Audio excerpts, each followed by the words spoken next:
Nous devons ici étudier la convexité, c'est un nouveau programme de terminale, la convexité de la fonction qui a x associe x au cube moins 6x carré plus 5x plus 10, c'est-à-dire ici une fonction du troisième degré. Alors, nous allons ici étudier donc cette convexité, la convexité de cette fonction. Quand est-ce que la fonction est convexe? Quand est-ce que la fonction est concave? Sur quel intervalle? Alors, on va avoir besoin de calculer d'abord la dérivée première.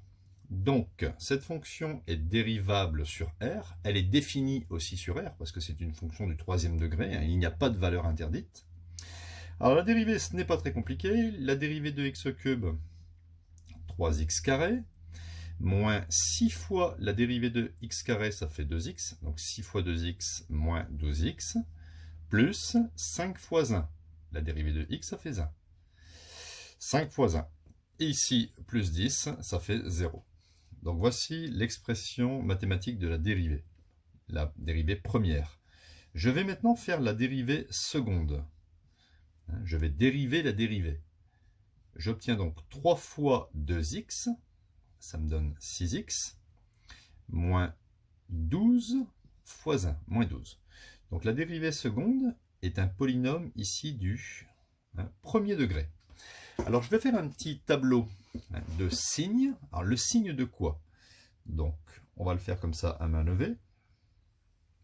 Donc, x, en général, varie entre moins l'infini et plus l'infini. Dans la première ligne, je vais mettre le signe de la dérivée seconde.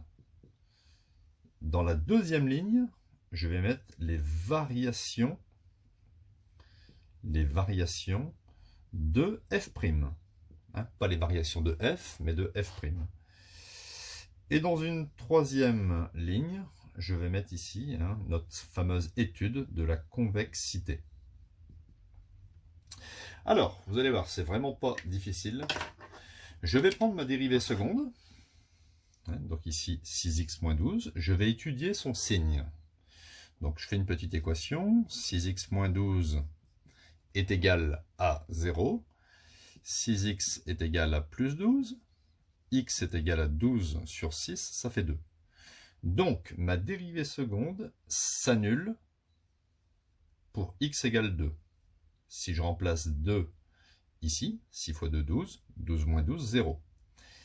Et on peut remarquer aussi, bon là je vais peut-être retirer ce trait-là, on peut remarquer aussi que, étant donné qu'il y a un coefficient positif devant le x, donc on mettra ici des plus à droite du 0. Et forcément ici un moins. Si vous ne savez plus, éventuellement vous pouvez très bien dire, allez, je me pose la question, quand est-ce que 6x moins 12 est positif?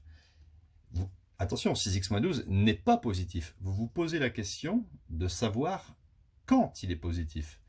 Donc ça fait 6x supérieur à 12, vous divisez par 6, x supérieur à 12 sur 6, c'est-à-dire 2. Donc vous voyez bien que c'est pour des valeurs de x plus grandes que 2 que la dérivée seconde est positive. Si la dérivée seconde est négative, ça veut dire que la dérivée f' décroît.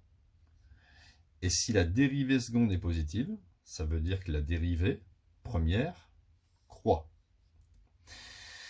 Donc, à partir du moment où vous avez une dérivée seconde positive, eh bien, vous pouvez dire ici que f est convexe. Ça, c'est une propriété.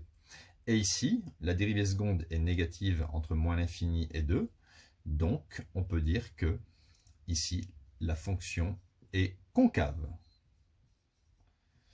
Bon, vous voyez, une fonction est convexe si sa dérivée seconde est positive ou sa dérivée première est croissante.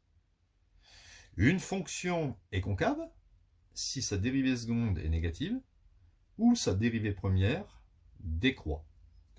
Alors, on peut faire une petite conclusion un peu plus propre que celle que l'on peut lire sur le tableau. On peut dire que f est convexe et on précise l'intervalle.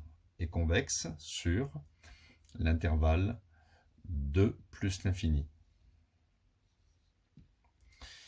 F est concave sur l'intervalle moins l'infini 2. Alors, qu'est-ce qui se passe exactement en 2?